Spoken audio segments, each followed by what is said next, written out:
Welcome, everyone. Here we are again with our latest Working Artists seminar.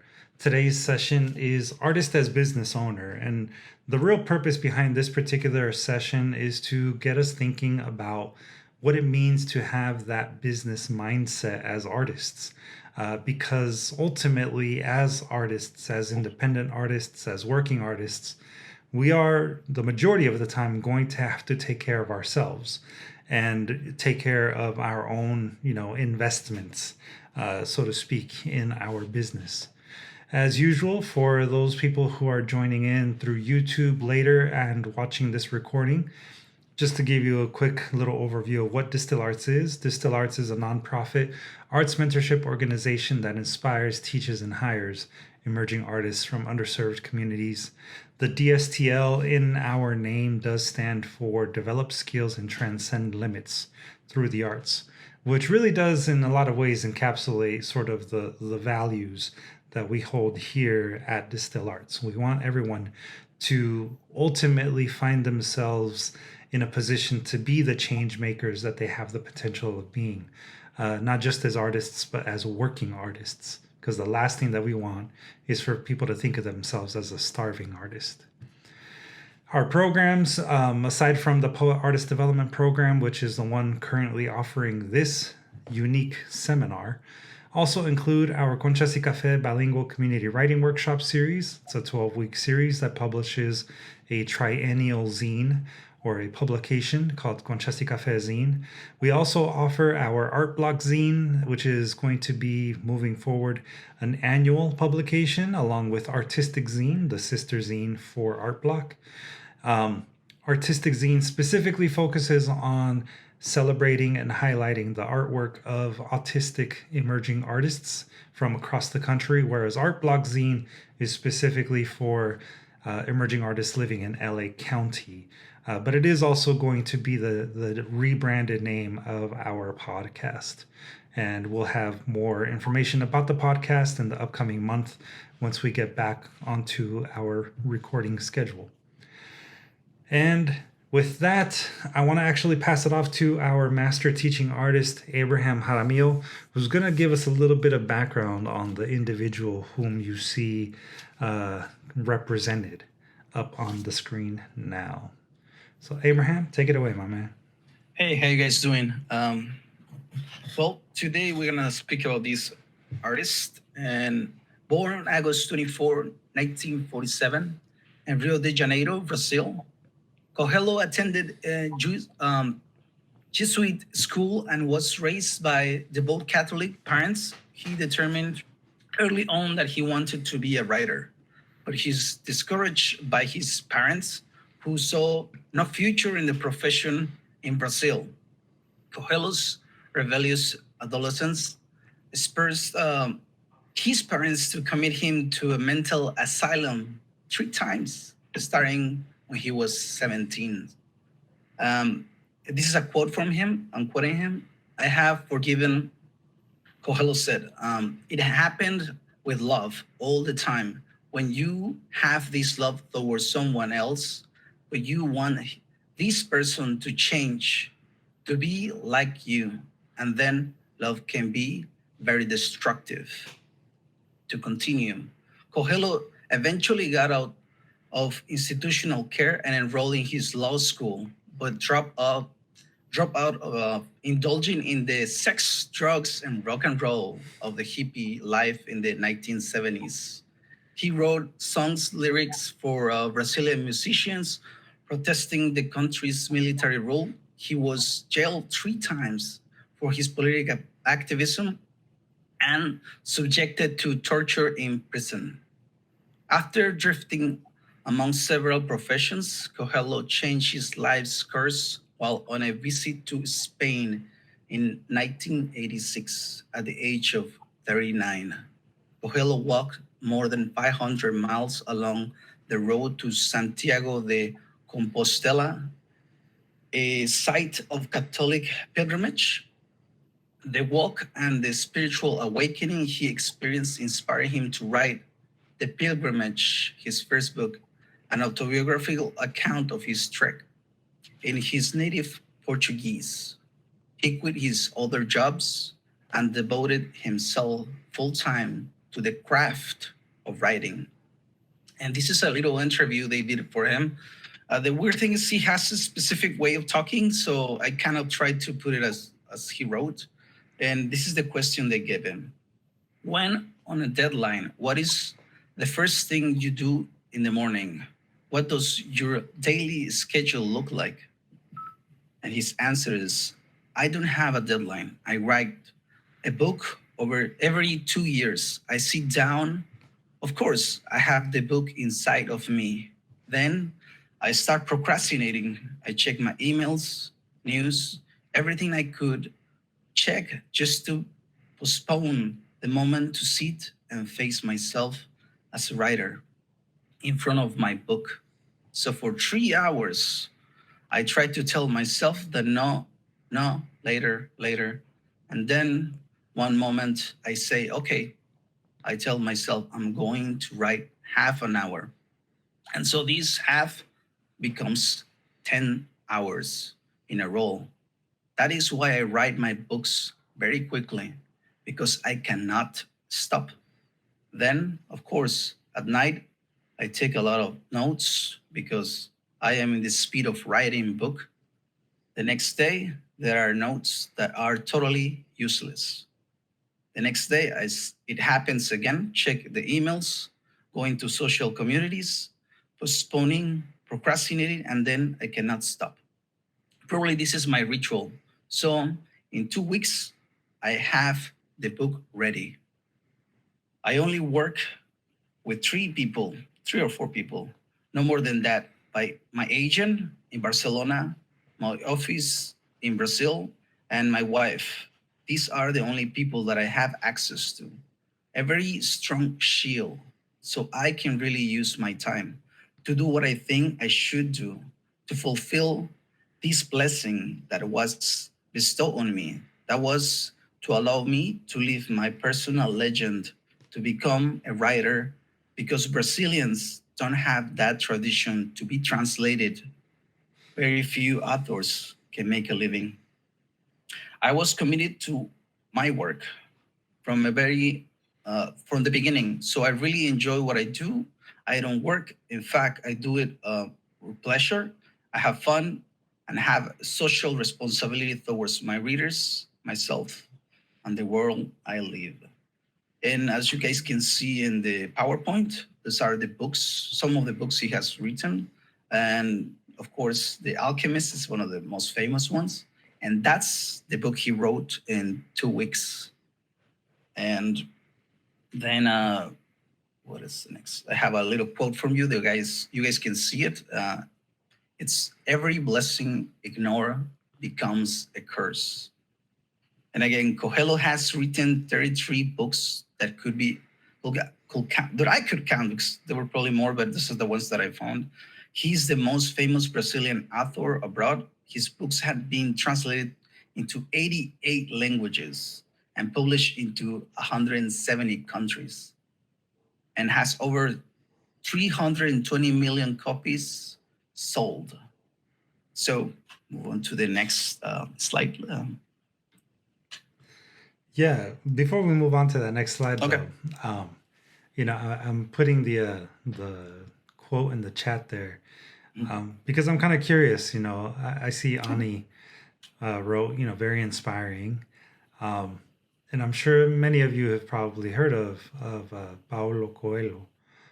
He is a fairly well-known author, but what is a takeaway that you get from that particular story? Well, I got so much out of that. In no particular order, how he talks about his ritual, which a lot of writers will say, that you need to get over that part, right? You got to block your social media. You got to, and he's embracing it. He's like, yeah, I spend those 3 hours doing what every writer does, but then once he gets started, he doesn't stop, and until he's spent. And the other thing I heard was that he has a shield of, of three people that he trusts to block him, to insulate him so that he can do what he needs to do. And there's so many distractions. Personally, I'm being torn in so many directions right now myself, and I think how valuable that would be to have that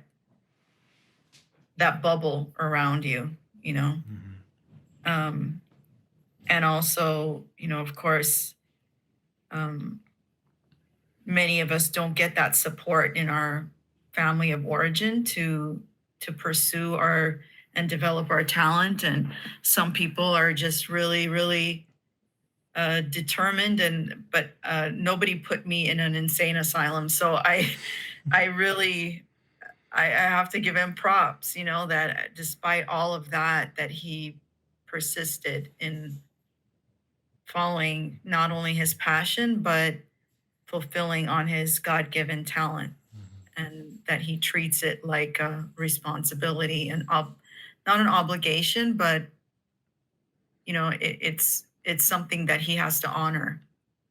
Yeah. I'll stop talking now.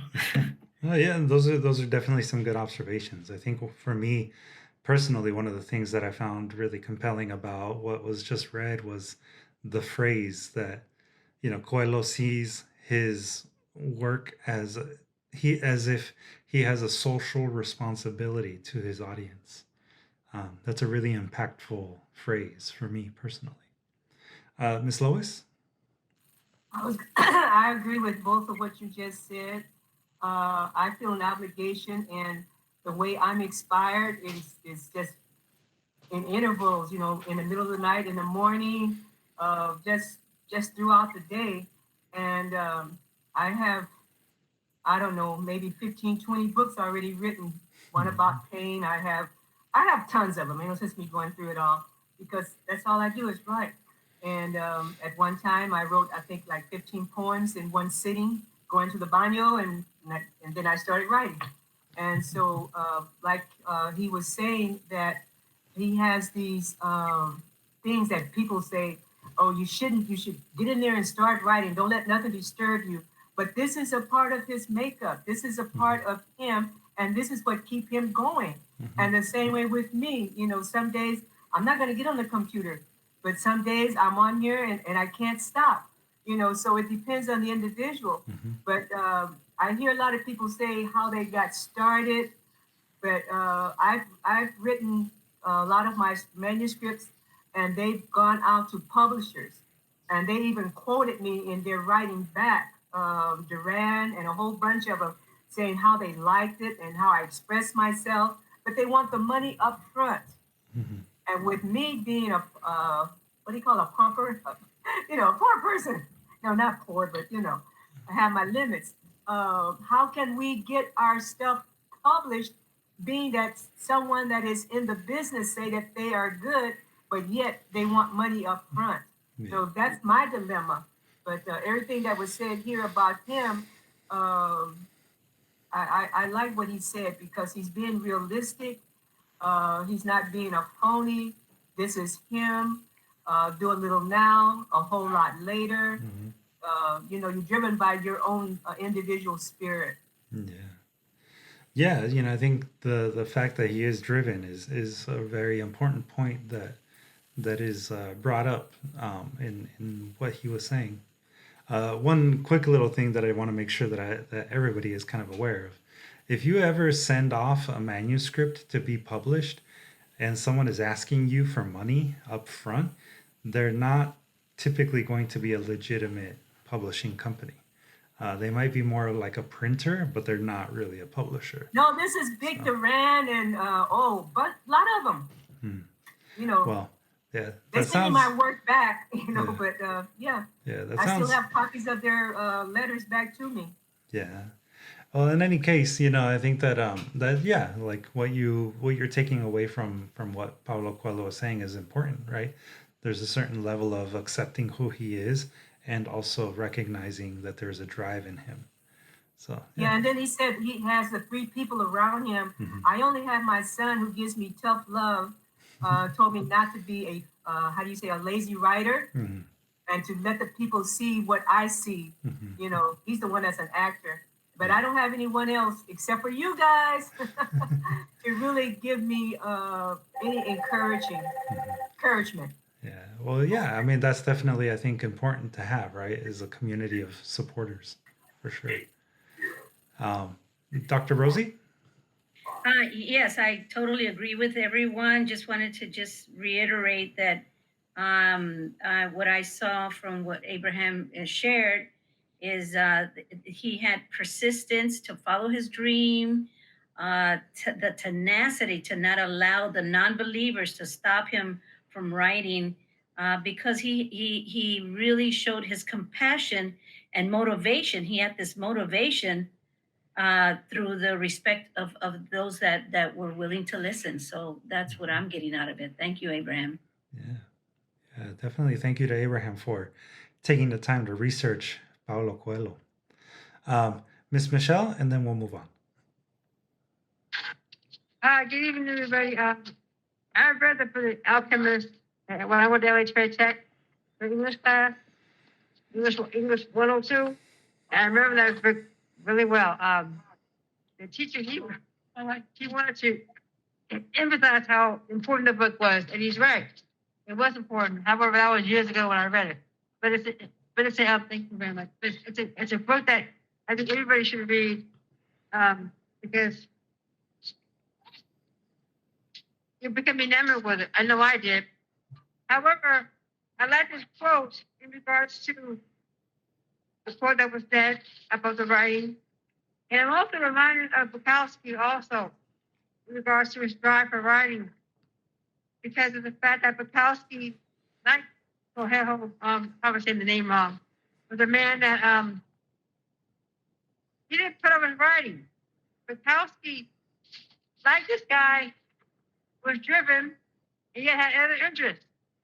So, like Bukowski, sex, drugs, rock and roll. First in the 60s. Although he grew up in Brazil, Bukowski grew up in Los Angeles. So I think those aspects are interesting. However, also I will say that as far as writing is concerned, I can agree with the procrastination to what I think we all do at some point. I'll give it to him. Hold on. In regards to that, so I can agree with that. I know in the morning when my routine, I don't get into writing and stuff like that. No, so I'm sorry. That's what I do. Thank you. Yeah. Go ahead. So, Excuse me. Yeah. yeah. Thank you, Miss Michelle. It sounds like you're. Well, I hope you can hear me. I'm not taking Christmas to the swimming pool, and Okay. I'm a multitasker. Gotcha. Yeah. So yeah, thank you for adding on your thoughts there. And yeah, there's definitely a lot that we can look or see, I guess, in the story of Paulo Coelho. And I like what Mojde wrote in the chat there. Every brutal action ignored becomes a reality. That can definitely apply to what we were talking about earlier in terms of all the things that are happening in the world, and the injustices that we see. And we can also see that maybe in even our own personal actions, in the way that we think about ourselves as artists. I think it's really interesting to see Paulo Coelho write, "Every blessing ignored becomes a curse," because it's not normally how we think of blessings. But I think that part of where that may be coming from is this place where we often think of ourselves as starving artists, and the fact of the matter is that to have a certain mindset about your artwork is going to change also the reality of the starving artist. If you're not thinking of yourself anymore as a starving artist, and you're not thinking of yourself as a person that is lacking in certain areas of your life, you will begin to have a different perspective on the world, and a different perspective specifically on your artwork. So what we're trying to really get at with this particular session is to really think about yourselves as working artists and as business owners. Because in the end, that is exactly what you are as an artist. You are a business owner, and everything that you do has a value to it. That value is going to increase over time.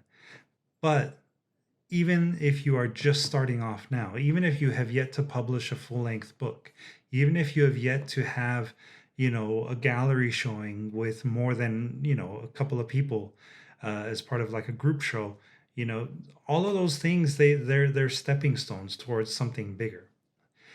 And your work has a value to it now. I think, I've said it multiple times, across different programs, but never underestimate your contributions and what you are able to bring to the table. Every tool in your toolbox is worth you using, and each one of those is an investment that you have made for yourself. So when you're thinking of how you assign value to your work, assign it based on the following things: your time and your experience, because all of you are taking the time now to learn and to practice and to also produce work. That is one of the things that we really push for here in this program. We want you to learn new techniques, we want you to practice them, and more than anything, we want you to genuinely produce something that you feel you are proud of. The value that you place on your work also is going to be dependent on skill, to a certain degree. What you are capable of is what you are capable of doing. If your weak area is maybe in drawing like more realistically, like photorealism, that's an area where you can improve clearly. But that does not mean that you have any other deficiencies in other areas. Your skill is going to just continue to improve the more you practice it. And so, as you assign value to your work, really think about, how much effort you're putting into it, and the skill level at which you are, approaching your work. And then, of course, there's equipment and supplies. When it comes down to it, as any business owner will tell you, the cost of operations, that's going to include whatever technologies you have available to you. If you have, say, a wood burning tool, that's a different kind of tool than like I don't know, an auger, which you would be using to do essentially similar work, but in a different capacity, in a more industrial capacity. So those kinds of things also do hold a value, place a certain level of value to whatever work you're producing. It's also very important that you promote yourself. A lot of people start with this first. They might have a website, they might not have a website, but definitely invest in having a website, even a basic landing page, where people can just type in your name and then find some basic information about you and events that you have coming up. That's going to get you, leads ultimately. Social media is probably the one that most people start with because it's an easy one. It's kind of low hanging fruit. Everybody can hop on to Twitter and create a Twitter account as a writer. But it's also important to be strategic in social media. There's a different purpose for every social media that exists, and you'll find your audience on the one that most speaks to you. The one that actually allows you the platform that you need to share work that you, again, are putting value in. It's also worth it to invest in physical marketing things, like business cards, flyers, brochures. Sometimes those things do have a benefit to them. Most businesses have that. There's no reason why you as an artist shouldn't. And it's also really important that, when you begin thinking about yourself as a business owner, you have to begin thinking about yourself as a brand. You, the individual, or you, your artwork, as a brand. So you really should treat your name with respect. If you are presenting yourself in a particular way on social media, that is maybe not necessarily representative of your values or of the values of your audience, those things will will conflict with one another, and then people will see through that. They'll see that you yourself are not treating your work and your brand, your name, with respect. So, be careful when engaging in social media, and also really think about, what is the value that you're placing on your artwork. Are you giving it away for free, or are you actually holding it up to a particular standard that other people will look at and say, wow, I want to invest in that? And Abraham and I have talked about this one a lot. Finish work, right? Do your projects, be on time and reliable, be consistent. You know, the fact that you show up on Wednesday nights here to us shows that you are reliable and consistent. And if you're portraying that to your audience members, especially if you are posting regularly on social media or whatever other tool you're using, like a blog, those things, people begin to expect that of you, and they begin to see you in a different way. They begin to see you as a legitimate business owner. And it all comes down to consistency, right? Being there, being present, and being consistent. And part of that does come also to producing work at your best. There's always room for improvement. No one is perfect, but continue to develop those skills, continue to push your limits, and people will see that you are doing that and that your work is changing over time. And last, remember, don't treat your artwork as a side hustle or a hobby. That's the value that you place on a hobby or on a side hustle is not the same as the value that you place on a long-term career. Abraham? Well, just to add up, and that's the reason I brought these artists, because I think many people have a lot of things going on in their lives, and sometimes it's not the right time, or sometimes you just don't have the tools. And as you can see, in his infancy and even grown up, he has other things going on. But once he decided to take it seriously and going back to being, reliable, he writes a book every 2 years. Well, nowadays maybe different because he's really old, but he was writing books every 2 years. So he had that kind of drive, and he puts time aside, like you guys know, like 3 hours, and then he knows what's going to happen afterwards. So he's planning all these things to happen because he has created for himself this way of working, and that's something you have to continue doing, like, because repetition makes it happen. Yeah. And you'll find over time too, everyone here is kind of starting off to a certain degree. Everyone here is still, probably doing something else to earn a living while they're engaged in this program, or are doing other things outside of just this program.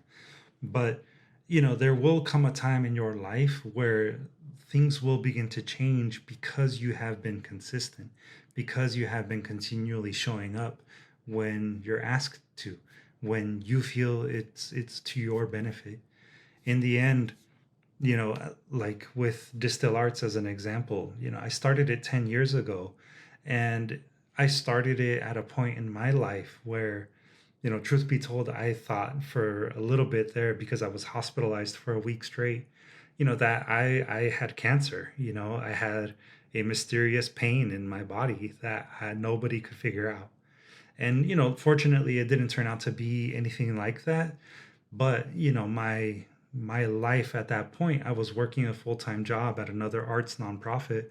And I knew from very early on in my career in the nonprofit world that I wanted to start my own, that essentially is DSTL Arts. And, I just had that moment in my life where I was said, I don't care if I am working full time, I have to treat my dreams as my full-time job. And here we are now, 10 years later, where this is all I do. DSTL Arts is my job, is my career. And, it has its ups and downs, and I've had to make a lot of sacrifices. But, fortunately, I am now in a space where, things have become a little bit easier. I have a team that's supporting me. And you too will finally get to that point. But again, you have to change that mindset of like, oh, I'm going to try and fit it in here and there. It is going to be about dedication and commitment. And, again, a mindset. Don't ignore your creative needs. Really act on them, and you know, don't let them become a curse. Don't let them become a thing that you later on in life become resentful for because you never did it. So let's continue on. Heidi, question? No, no question. Yeah, before you share your experience, make me cry. Yeah, yeah. Actually, yeah. Keep dream, never no easy. So yeah, thank you. Yeah. Well, thank you. And I think it's also very important for us to acknowledge too the fact that again, you are here now. You are here today. You are showing up for yourselves, and for that, you should be very proud of yourselves because you are taking those steps to change your mindset. And part of what might help you is the development of some of the things that we're going to cover over the rest of the session. So I think I heard a hand. Lynette? Yeah, that was me.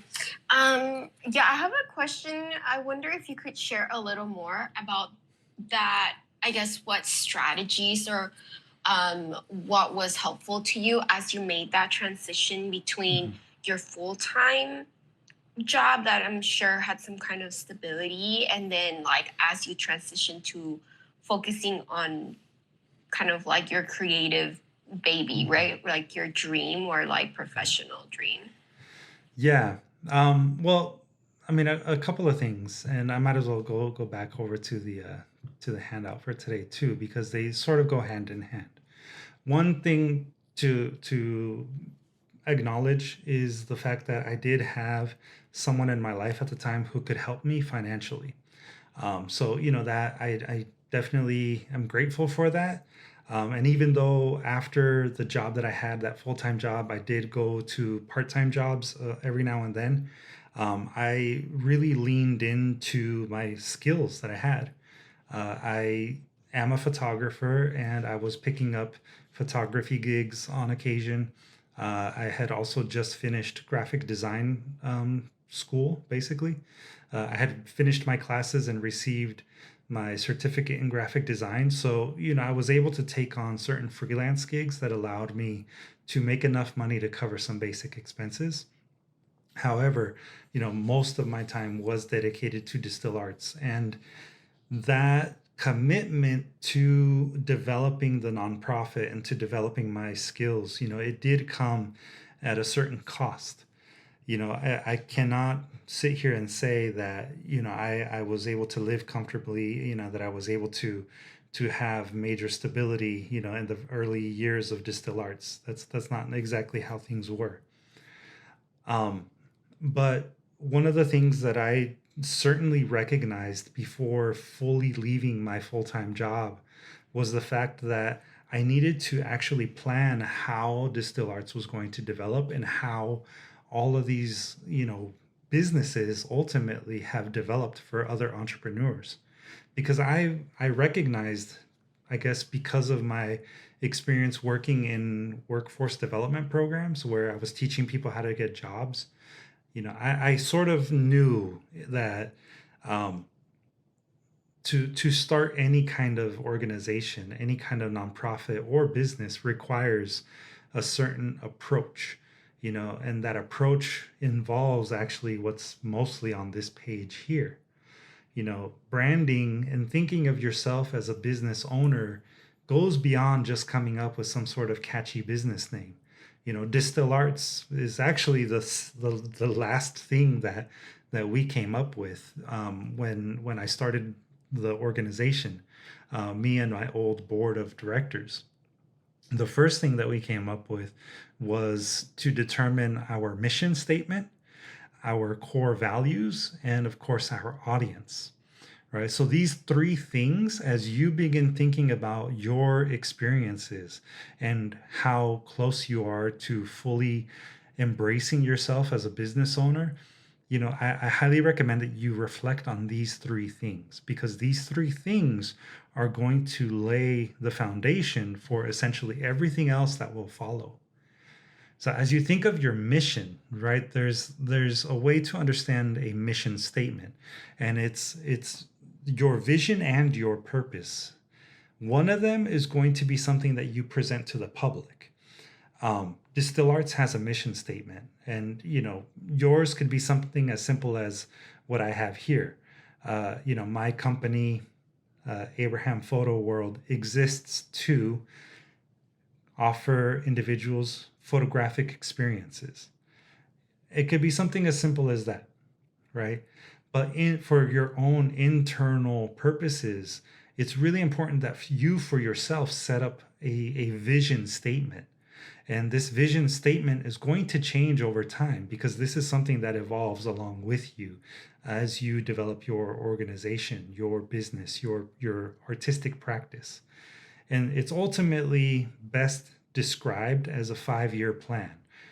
You simply put it in words, right? In 5 years, I aim to be making X amount of money to sustain an artistic practice. It could be something as straightforward as that. But, it comes down to goal setting. That was one of the things that I did for myself when I first started Distill Arts, even before leaving my last job. And, all of these things, it's very important that you write them down and that you hold them in a space, whether that be like Google Docs or even a Microsoft Word document that you can then turn into an actual business plan. At the end of the presentation, I'll give you an example of what a business plan should have. But for right now, we're going to kind of go through it step by step. The other thing that you should really take into consideration is your core values. What are the things that you value the most as you approach not just your practice as an artist, but your community, your personal goals, your personal definition of success, right? What is the core essential value that is going to be aligned with each one of those concepts, right?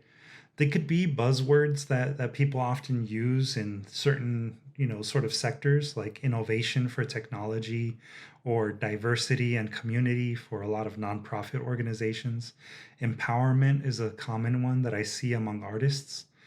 It's ultimately going to be the things that you value the most, not just as an individual, but as a business owner, right? These are going to be some of the things that you're not only defining for yourself as an artist, but also for your customers, for your audience members, for the people that ultimately engage with your work.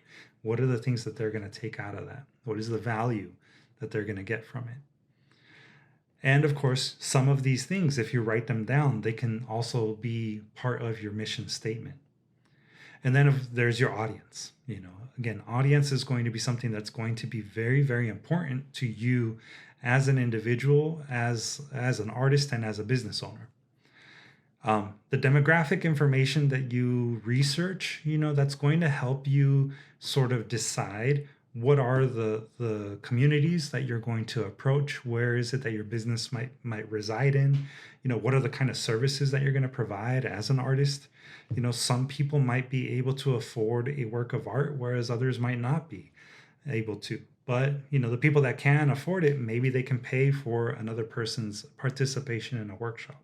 So, there's ways in which you can still serve multiple communities as long as you're strategic about it.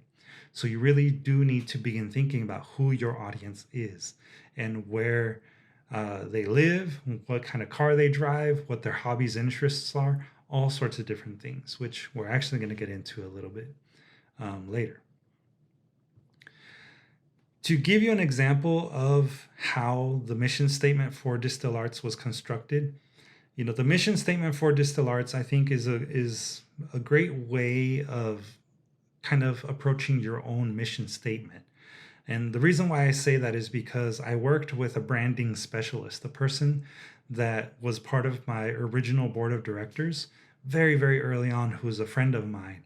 I asked her to help me ultimately, develop the business plan for Distill Arts. And so when we started it off, before even coming up with the name DSTL Arts, we talked about what the purpose of DSTL Arts is, right?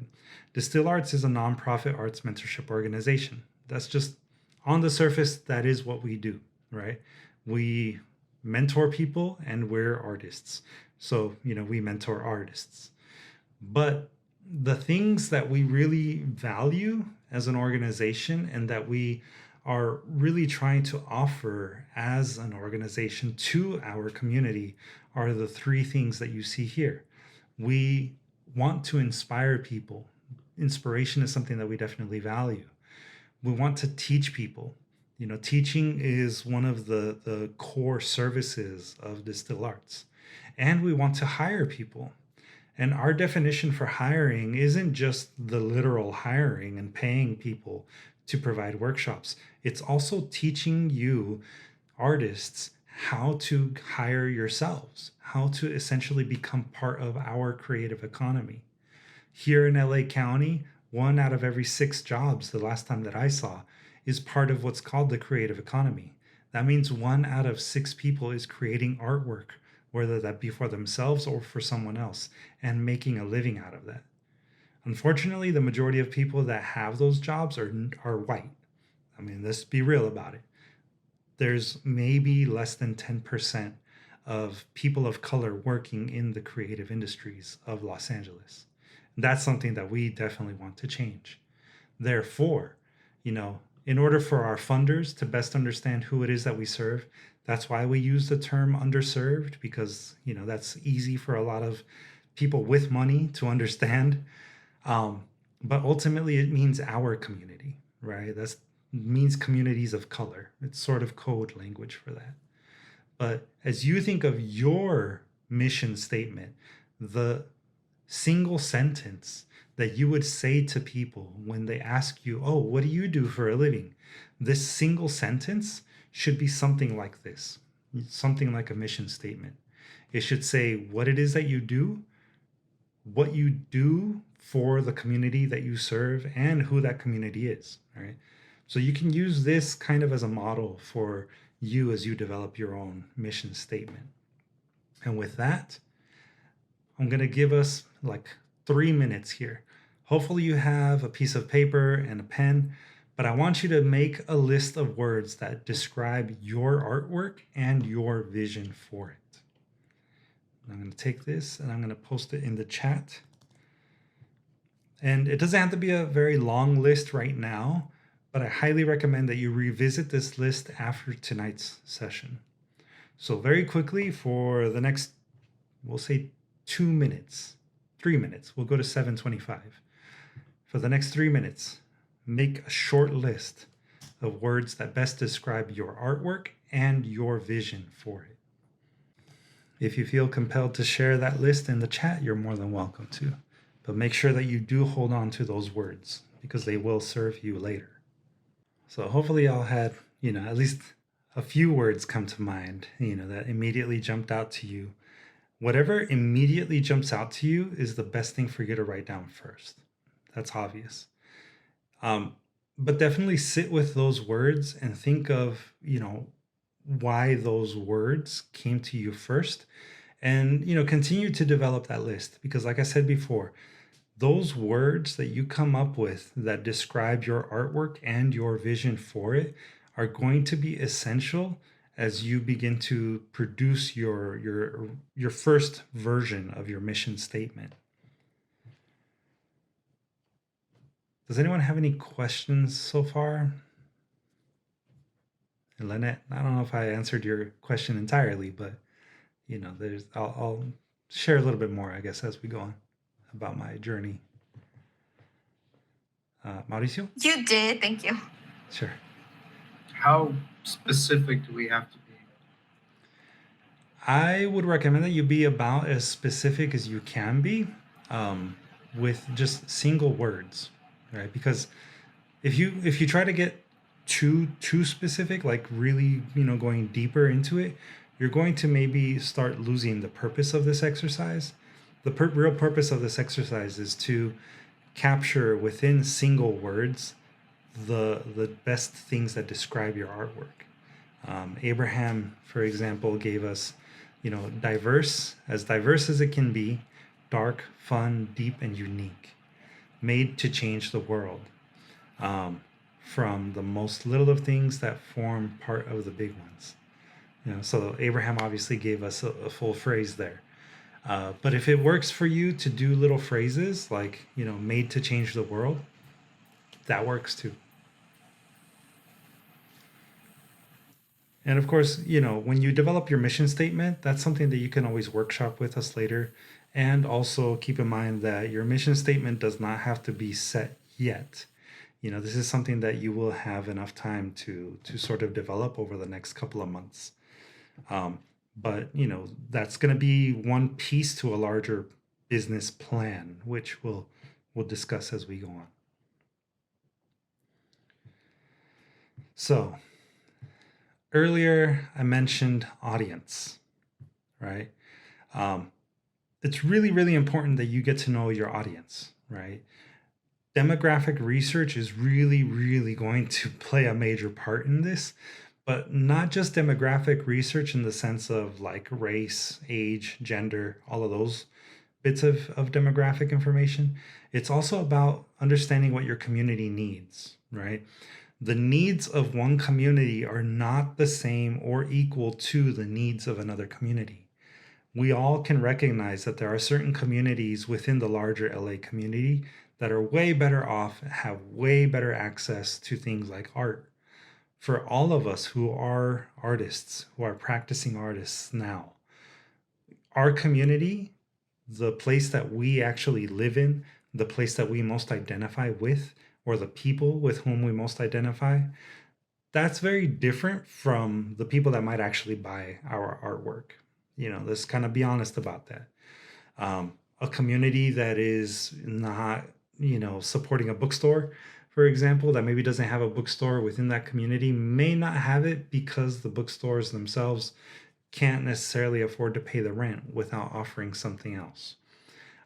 It's a sad reality that we live in, but it is a reality. That does not mean that we can't change that reality. That does not mean that we cannot open up a space within a community that lacks bookstores and not be successful. That's not the point. The point here is that you really need to understand why a community needs whatever it needs. One of the ways in which you can get to that question of the why is to conduct surveys. And when you conduct that survey, maybe create questions that assess both the needs and the desires. Because if a bookstore opens up like a Barnes and Noble does, for example, in the middle of South Central, on the corner of Central and Florence, right? That community is going to be very different from where you might normally see a Barnes and Noble. And a Barnes and Noble might not necessarily be the best kind of bookstore because honestly, they don't carry very many authors of color. They'll have the staples. They'll have like the Sandra Cisneros and the Langston Hughes and those kinds of things. But the majority of books that are sold at a Barnes and Noble would not be the types of books that people living in that specific community that I mentioned might necessarily want. So the needs and the desires need to both be assessed when you're thinking about your audience, the community that you want to serve. Another way that you could do it is, to allow your audience to actually inform your work. You can do roundtables. You can have advisory groups or panels. You can even crowdsource ideas or concepts from your audience. This is one of the nice things about social media is that it creates a sense of community. People can give you ideas for what kind of artwork you should be creating if you ask them, hey, what should my next project be? Conduct a little Instagram survey, and who knows, you might get some cool ideas that you can actually pull off.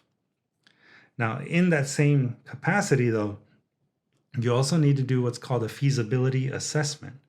You might get some really great ideas, from your audience on social media, but if you're not quite ready to pull off those kinds of projects, like virtual reality projects or augmented reality projects, for example, maybe that's not going to actually happen right now, but it could happen in the future.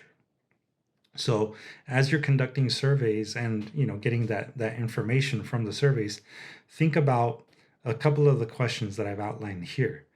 How can you meet the needs of your audience while satisfying your personal goals as an artist?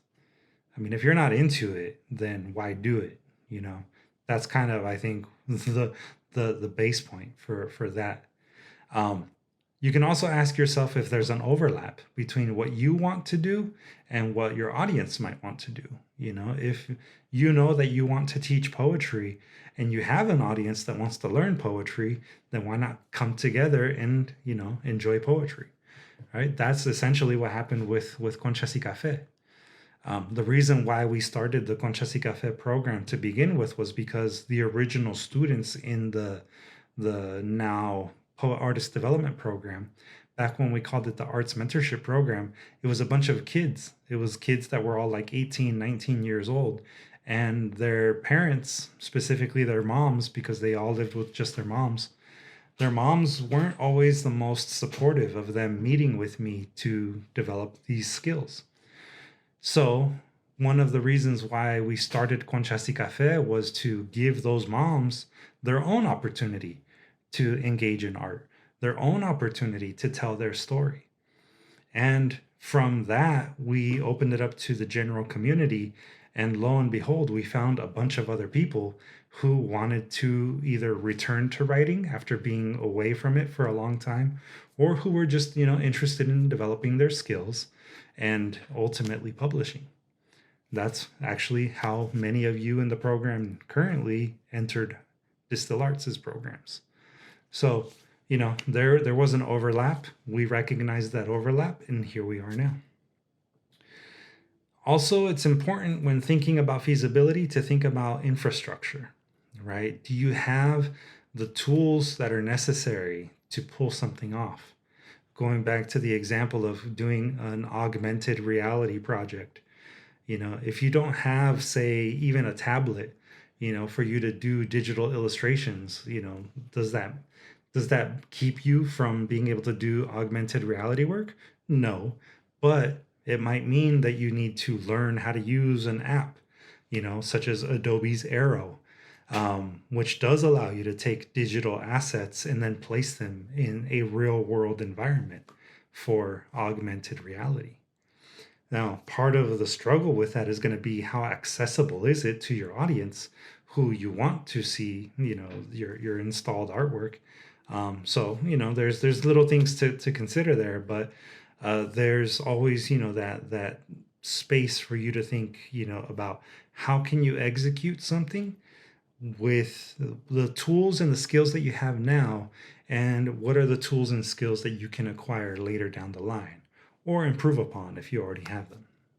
So those are all different questions that you can ask yourself as you begin thinking about the feasibility of some of the projects that you want to do. And of course, funding, right? Funding is always going to be the core thing that is going to ultimately, make your decisions for you.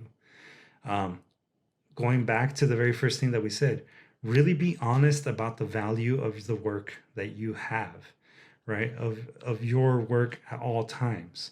Remember that value, the value that you place on it can come from, a lot of different places, from your experience, from your skill level at the time, to, the cost of doing business, right? Those are the three main things that are going to impact the value, the monetary value that you place on your artwork. And again, like I was saying before, sometimes there's an opportunity in that. If you are a visual artist and you sell a painting for $500, you can keep a portion of that and then use another portion of that to maybe subsidize a person's enrollment in one of your workshops. If you normally charge like $50 for a person to attend your workshop, 10% of 500 is $50, right? That's one person's enrollment in your workshop. Who that patron who bought your painting, they're helping to support. So there's ways in which you can kind of approach your artwork in terms of the way that you price it to help you and help other people in your community. if that's what your end goal is.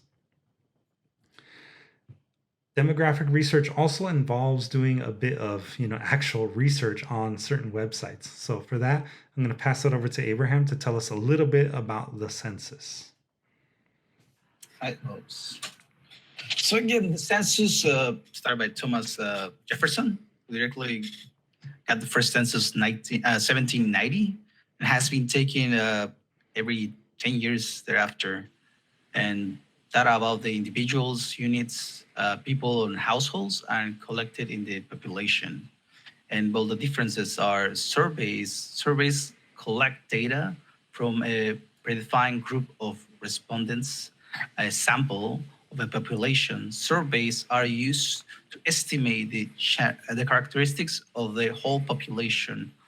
Therefore, sample groups must be representative of the whole population being surveyed.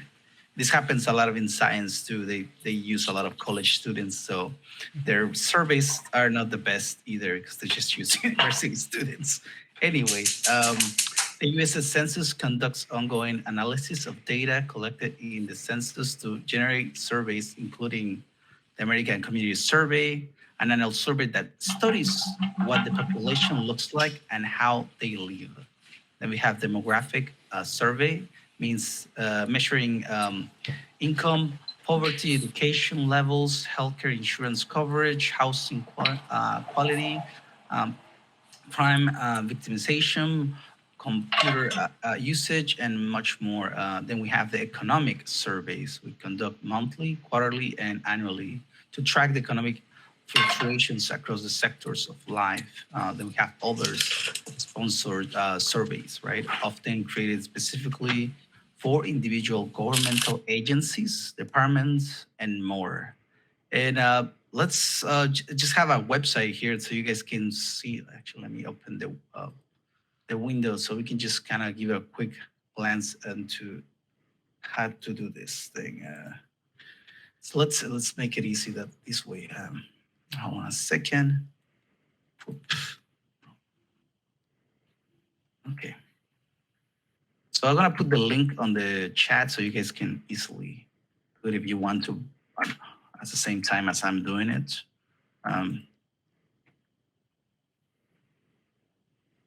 Here we go. Can you guys see? Let me know. Please, can we see? Yep. Yeah, you're good. Okay, cool. So basically, this is the website for the census, for United States Census. And this is kind of a quick tool to look for something, especially when you want to know who are you gonna serve and why. So first we go to click advanced search. Then then we go to topics. And after that, for example, we can go to race and ethnicity. Then again, let's go for the Hispanic or Latino. Then we can choose detail. And then, for example, we can put, since we have a lot of Mexicans here, let's just put Mexicans. And then we click search. And this is gonna give you a ton of services that you can check. This one is really useful. Oh, oops, didn't open. What? Something went wrong. Oh, maybe. Let's try this. Oh, wow. Well, something happened. I don't know. I don't know. What did just happen? Yeah, I don't know. Something went wrong with the website, but also you can do other searches. For example, this one goes for the entire country. And then you can put by state. Well, yeah, I guess the website is not working right now. I did this before, so basically you can go through that. You can check the actual geography and check data on how many people are there, female, male, income, what kind of jobs are they in school, and also really important age. Let me just close this one since they didn't go for it. But basically you get the handle of it. I don't know what the website didn't work, but basically you can check a lot of data there. Like again, how many women are in certain area, if their sex, they're Hispanic, Latinos, Hawaiian, Asian, and so on. Also the the income, if they have the income, they're in school. Sometimes is there a couple and they've had kids. Maybe you have to offer some type of babysitting for your class students or something in the program. Maybe you're doing a grant and you can put that in their request saying most of the population in my community have kids and they want to basically up their skills in education or art or whatever system you're offering or classes. You maybe want to ask like for some type of babysitting system because you know that that's what the community needs, right? Or transportation, maybe the transportation is not an option, or internet, computers, you can probably check what kind of libraries are around the area and guide people to, okay, if you need a computer, go to these places, right? So there's a lot of information you can get from this website. And it just happens that it didn't work today. It worked Yeah. half an hour ago. I don't know. Maybe they're rebooting. I don't know. Yeah, Yeah, maybe you can maybe do they're that. doing site maintenance or something like that. Yeah, That's that's unfortunate. weird. But the point I think is still the same, right, Abraham? Mhm. That's actually a very good website for you to start. Sometimes finding information like general economic information about a community can get you sort of into that right sort of niche group. If you're going to be selling merchandise and things like that. Um, did you have something to add, Abraham? Oh yes, like Lynette said, that the website is not intuitive, and yeah, it's not.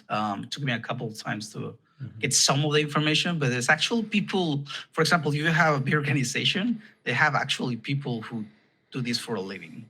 So it's not easy. So you just have to spend time there. Probably look at some tutorials. The website also has tutorials, by the way. So if you guys want to dig more into it. Yeah. Yeah, it's unfortunate that we weren't able to pull up anything right now, but do spend some time on the census website. It'll give you some interesting insights when writing grants. It'll give you interesting insights when it comes to even just simply developing your own business. That was one of the things that I did very early on when I started DSTL Arts as part of my business planning.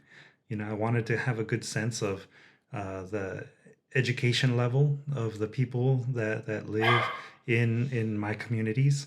I wanted to understand the general percentage of poverty, people living in poverty versus not.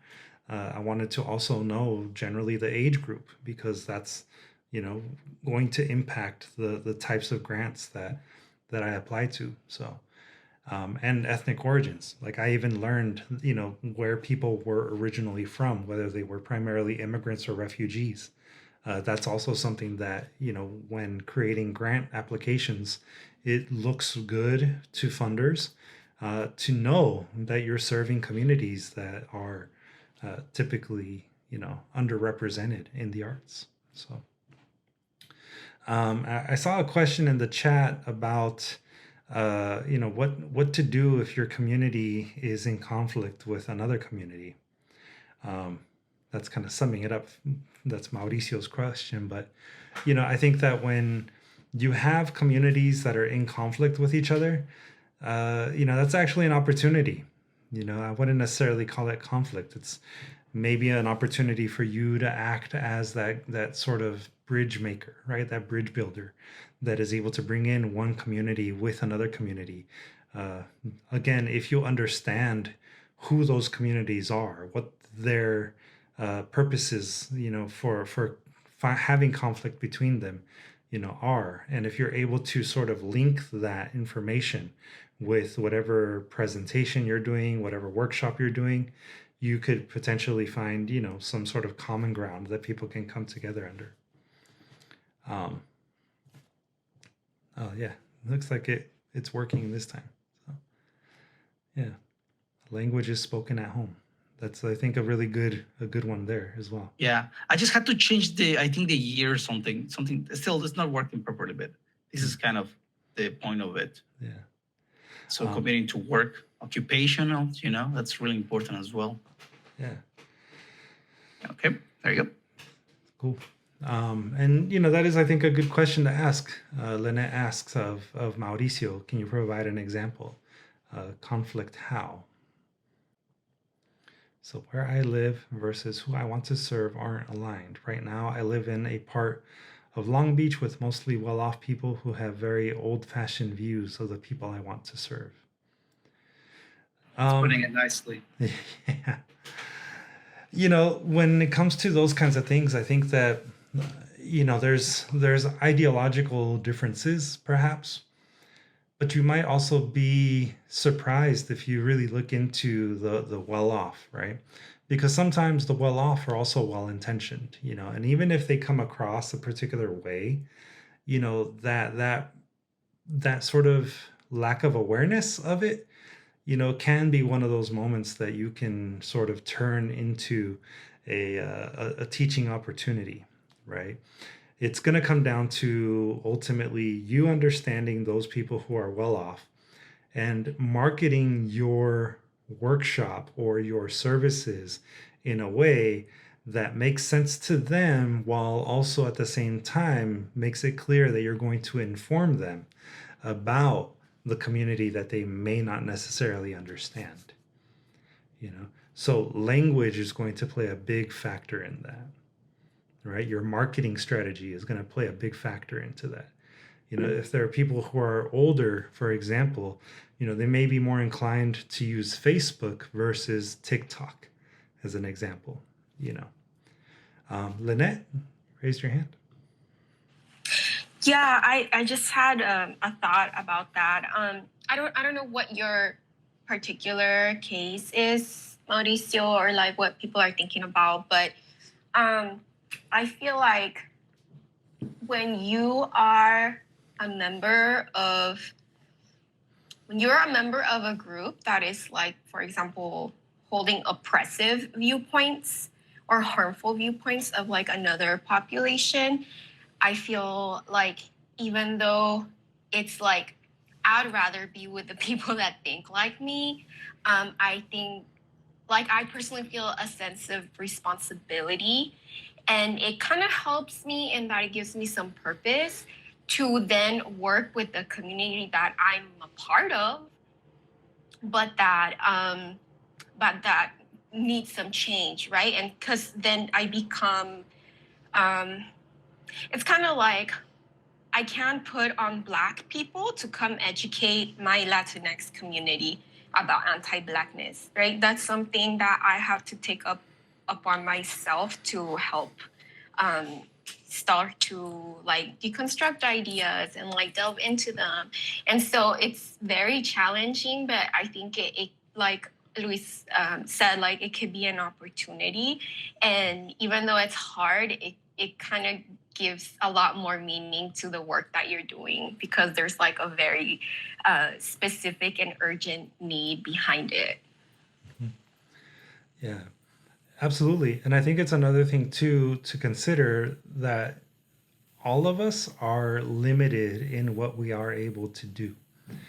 And in recognizing those limitations and even sometimes our own prejudices, it's on us as individuals to reach out to other people and to partner ultimately, right? Because if it's important for you to, get to know those people that are more well off, as you put it, then it might be good for you to reach out to someone who is actually an active and recognized member of that community, to work with them to then find your entry point into the community that you want to serve, if that makes sense, right? So partnerships are another way to sort of take a step back, right? Do that feasibility assessment that I was talking about, right? Recognize the limitations to your own skills, to your own knowledge, and then find solutions to that, right? Yeah, as long as it's not wasting time. Right. Ms. Lois, you raised your hand. Yeah, you hit it on the head, but I'm gonna go ahead and say it anyway. You said earlier about getting to know your audience. I remember when we had public speaking, we had to know, one of the things it says, persuading a person. You have to get to know them first before you can persuade them. And like you were stating, more or less, getting someone to be a spearhead. You know how the cavalry always had this man to go out front and get someone that's how do you say, saying minds, like on the same mindset Yeah. or close to it, Right. and get to know them and befriend them, and then let them be your spearhead, Hmm. to lead you into the pack. Right. And then it'll work out Hmm. if it's to be worked out. Hmm. Yeah, and if people are open to it, of course. Yeah. Mauricio, you want to add one last thing? Yeah, just to yourself and Lynette's point, the place where I'm coming from is I want to be like, I guess that change that I want to see in our community, and kind of like stepping into that like open-mindedness and lack of prejudice. Because like, you're right, I don't understand, you know, like certain viewpoints that they may hold, and they may not, hold those beliefs for ill reasons. They may be well intentioned. Mhm. I'm thinking of like two people in my mind. There are two like patrons of this coffee house that I go to.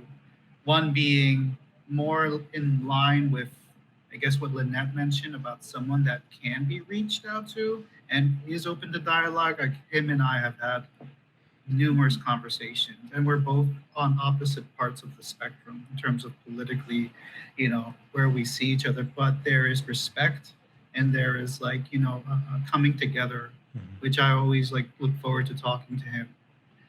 And there is another patron in that same coffee house that it's like, I'm not going to waste my time with him.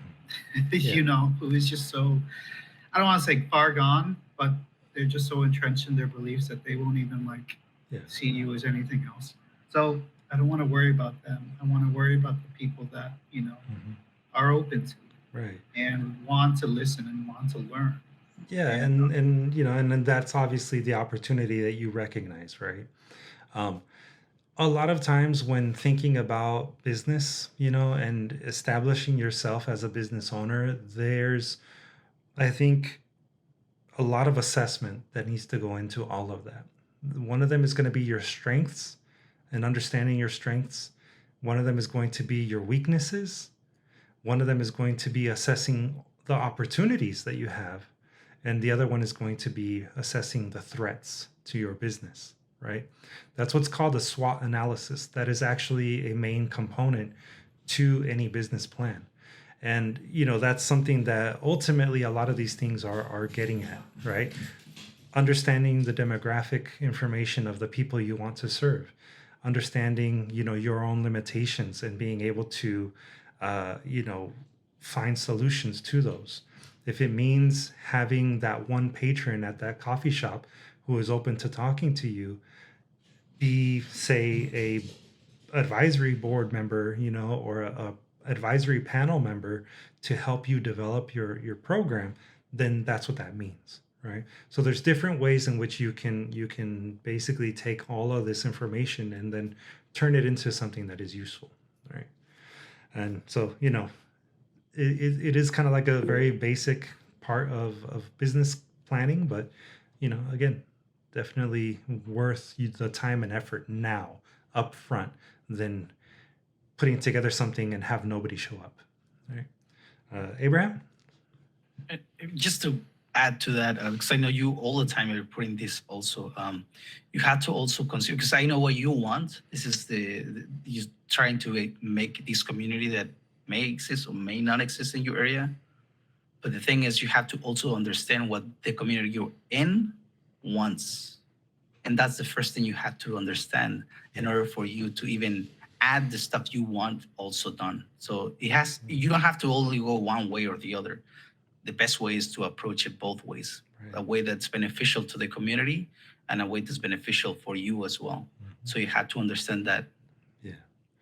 So I'm looking at the time right now, by the way, and I still have actually a lot to cover.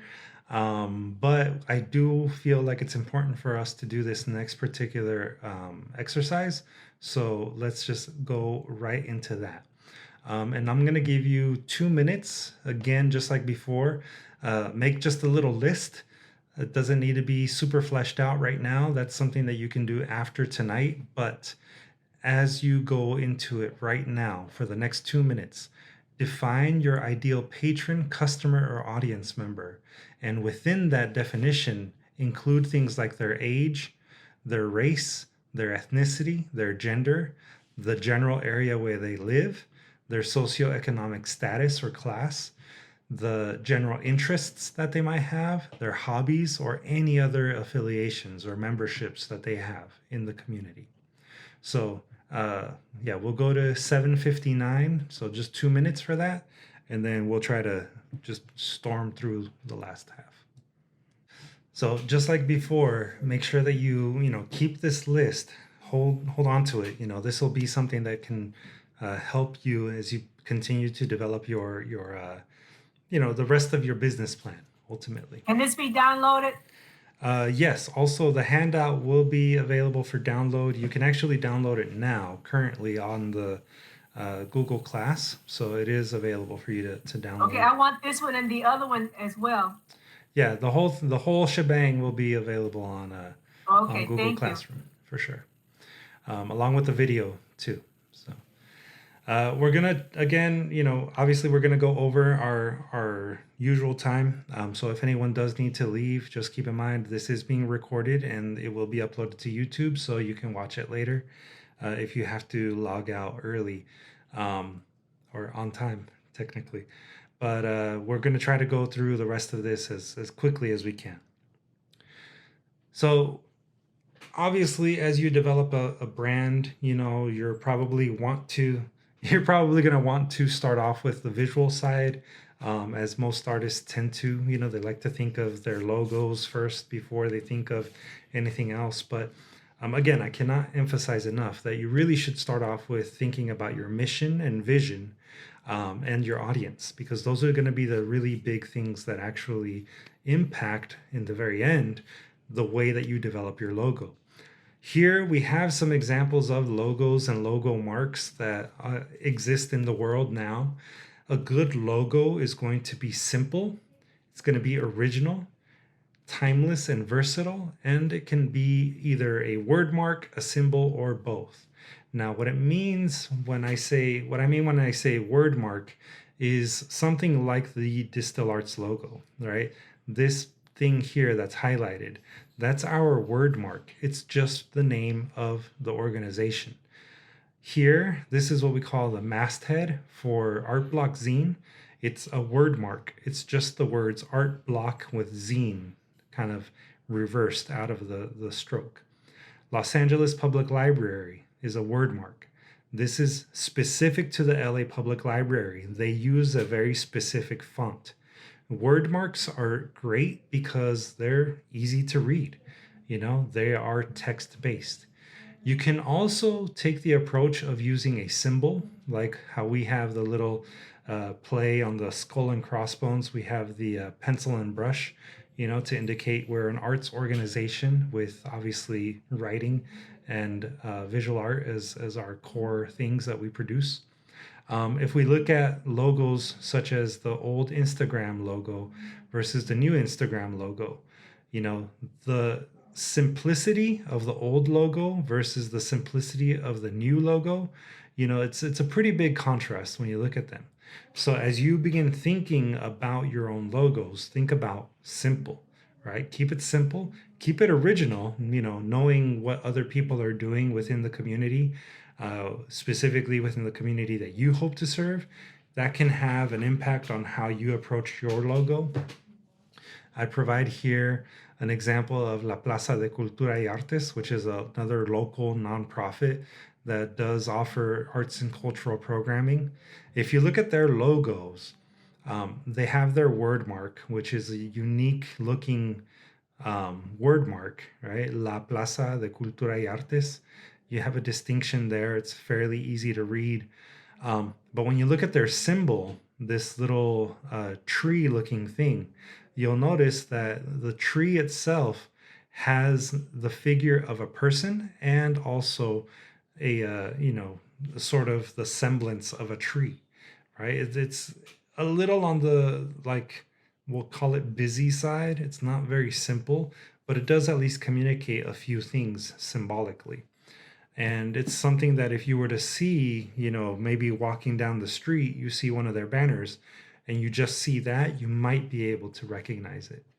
Of course, if you see something like the little smiley face arrow of Amazon, because Amazon has become ubiquitous with, online shopping, you're probably going to recognize it. Same with the little bird. You don't need to see this and think, "Oh, what is that?" You're going to see it and you're probably going to know that it's Twitter. So, a few very basic things or approaches that you want to take when thinking about your logo. And, as writers, the majority of you may not necessarily have to come up with anything super fancy. Here's a few artist logos that, current practicing artists use. If you notice, you have Stephen King, right? Stephen King, it's his name. His name is his brand, just like what we were saying before. So he's going to reflect that in his choice of text, in his choice of font. Everyone knows him as the king of horror.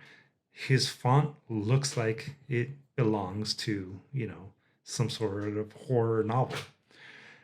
We also have like the photographer, Lourdes Grobet, right? Lourdes Grobet is a Mexican photographer, most known for photographing the family life of luchadores, Mexican wrestlers.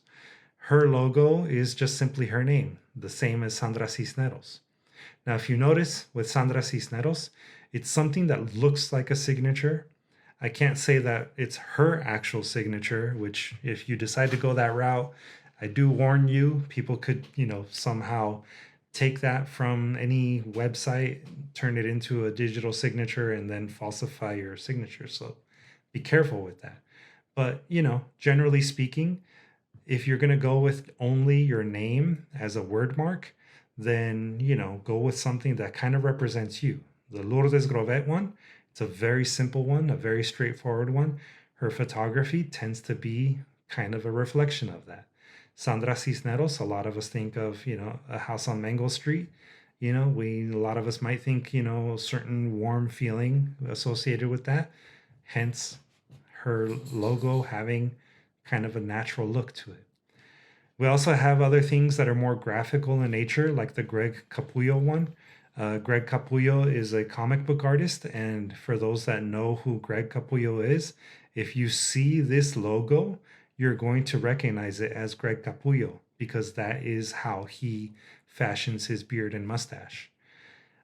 If you're going to actually do a more formal business that is, conducting or offering some sort of service, Corridor Crew, which is a visual effects company. I watch a lot of their YouTube videos just because I find them interesting and fascinating. Their logo is a very unique play on the letter C, Corridor Crew. And it's a reflection of the services that they provide. The same thing goes with something like Red Hen Press or Grey Wolf. Those logos are simple, they're easy to read and approachable. I even give you their McFarlane Toys, which is, Todd McFarlane, the comic book artist and writer, his actual brand. So, a couple of different ways in which you can approach your logo. As a business, you're going to develop a business plan. Like I said before, all of the things that we've talked about up to this point are kind of the seeds for that. But as you develop a business plan, it's really, really going to be important that you define your services. Part of your services are going to be artist projects. So things that you do to, further your craft as an art. The benefits of doing personal projects is that you build on the skills that you have. You do things that are for you, by you. They build your portfolio. And, we could talk a little bit about rights, and selling your work, but ultimately artist projects are a way for you to own your own work, and not have to worry about other people's like digital rights or, printing rights, things like that. If you, as part of your artist projects, decide to do community-based or community-led projects, like as I have with DSTL Arts, for example, that's going to involve collaborating with other people. So, rights management becomes important in that regard. But that's going to be something that we cover in future sessions. So we're not going to get into that too much right now. But do keep in mind that that could be one of your services, not only your personal projects, but also community-based, community-led projects where you're working with community members to create artwork. Of course, contracted services is one of the ways in which many artists make a living. They teach classes, they teach workshops, whether that be as an independent contractor hired by another arts organization or on their own as an employee for, themselves. Those are ways in which you can, earn a living. Contracted services would also be patrons or customers that you have who pay you to complete a commissioned artwork. Now, that could be, take a couple of different forms. It could be collectors, benefactors, people who pay you in exchange for a work of art. Collectors would be buying it from a gallery or from a space where you're selling your work. But that could also be subscribers. If you're going to be doing zines as part of your services, those subscribers that are subscribing every month or every quarter or whatever, those would be part of your service providers, your patrons, right? Another thing to keep in mind is that sometimes, especially in the case of like collectors or benefactors, they would end up owning the rights to your work. So they're buying your work for the right to say that they own it. So there are certain little things that you can do to protect your own interests in your artwork in that way. It's also really important to define services that actually diversify your revenue. Fee for service is things like commissions. You can also charge for going and doing a presentation, for any kind of speaking engagement, a performance, or a reading. You can charge people for that. That's what you call fee for service. And that's totally valid. And a lot of artists do that. Obviously, grants and fellowships are a great way for you to also earn a living. That's one way in which you can bring in money. And merchandise, selling merchandise. Put your logo on something, put your name on something, put even, maybe a couple of lines of poetry on a tote bag. I can guarantee you someone will buy it. Of course, if you're going to go with merchandise, you need to factor in the cost of the raw materials to produce it. There's a couple of ways in which you can get around those costs, but ultimately, if you are going to sort of, flesh out your services with merchandise, there's a few things to keep in mind. When it comes to selling merchandise, obviously that means that you have to have distribution. So one way in which you can sell merchandise is to do it online. Have a website with e-commerce built into it. Have the ability to accept credit cards and PayPal and Apple Pay and Google Pay. All of those things are really, really important nowadays. One of the ways in which you can do that, and the way that DSTL Arts does it, is by using Square, squareup.com. I actually see I did a little typo there, but I do recommend that you consider using Square. You can also go with print on demand, which is great for things like books and chapbooks and zines. Blurb.com, the printer that we use, also offers posters and art prints. You can do photo books, you can do zines, you can do the chapbooks that we do. There's a whole host of other things that you can do as a print on demand sort of service. This also applies to things like t-shirts, tote bags, mugs, and all sorts of other merchandise that you can print a logo on. For that, I use printful.com. There's a lot of other sources out there that do print on demand for merchandise. And some of them also offer what's called drop shipping. Drop shipping is when you have another person basically store all of the merchandise. And when you get an order on your website, you then send over the information to your drop shipper, and then they cover the rest of it, from the packing materials to paying for the actual shipping fees and everything. They'll cover that, and you just pay them for the small percentage that they charge in housing and storing your merchandise, and then obviously the shipping materials. You can also do direct sales, which is the opposite of online sales, by going to events, participating in zine fests, book festivals, all sorts of other little things. You can also obviously organize your own pop-up events where you sell. You can have a merch table, if you do a performance. Like those are the kinds of things that would be part of a direct sales thing. There's also consignment. When you work under consignment, sometimes small local bookstores or other small businesses that sell merchandise, they'll have a consignment agreement already prepared for that type of purpose.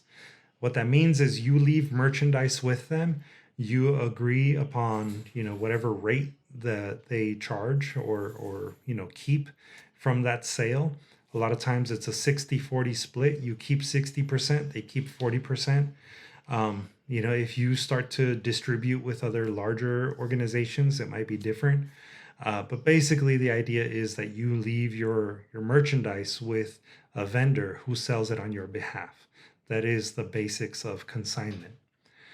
For your purposes, I also included in this handout an actual template, something that you can use if you want to create your own consignment form that you use to approach a small business or a bookstore. And if they're down with it and they're okay with using your consignment agreement, this basically gives you all of the important information that you need to have on a contract that is for consignment purposes. So it's a lot of legalese, but it's pretty much, insert name here, insert date here, etc., etc. To save on time, we'll skip this, but I highly recommend that you think about, your services that you want to provide and make a list of it now and think about how those services are going to benefit the audience that you've already started thinking about. Lastly, I want to leave you all with a couple of quotes. The first thing that I found with the help of my girlfriend is this one from BC Forbes. And yes, it's that Forbes, the guy that founded Forbes magazine. He is quoted as saying, "If you don't drive your business, you will be driven out of business." Basically, I take this to mean, if you don't think of the plan, right? If you don't have a 5-year goal for your business, if you don't have that mission statement, if you don't take this by the reins, it's not going to go anywhere. Basically, it's going to stagnate, and you're ultimately not going to be able to fulfill your blessings, right? As Coelho might call them. And last, from Johann Wolfgang von Goethe, the German poet, he wrote, "What is not started will never get finished," which I think is an important thing for us to think about, because, the reasons why you're here is because you are starting, right? You are on that path to a creative career. But anything that you do not get done, right? Anything that you don't make that effort to change, in your mindset, if you do not start a business, it will never be finished because it never began in the first place. And with that, also, I want to just share here, there's a sample business plan here. This is one of the original versions that I did for DSTL Arts. If y'all want to see it, you can see some of the different ways in which this was approached and how you can potentially use this as a template for how you want to, develop your own. But every section is an actual part of a business plan that a bank will ask of you if you decide to take out loans to either acquire equipment, to cover maybe a couple of months worth of salary, whatever the case might be. Whenever possible, obviously avoid going into debt. But if you really truly believe in what you are doing, then that could be potentially an option. And of course, if you know that you want to offer services that will pay themselves back by either becoming a publisher or starting your own graphic design firm, if those are the things that are part of your world that you are working towards, then you definitely want to go this route and create a full-fledged business plan.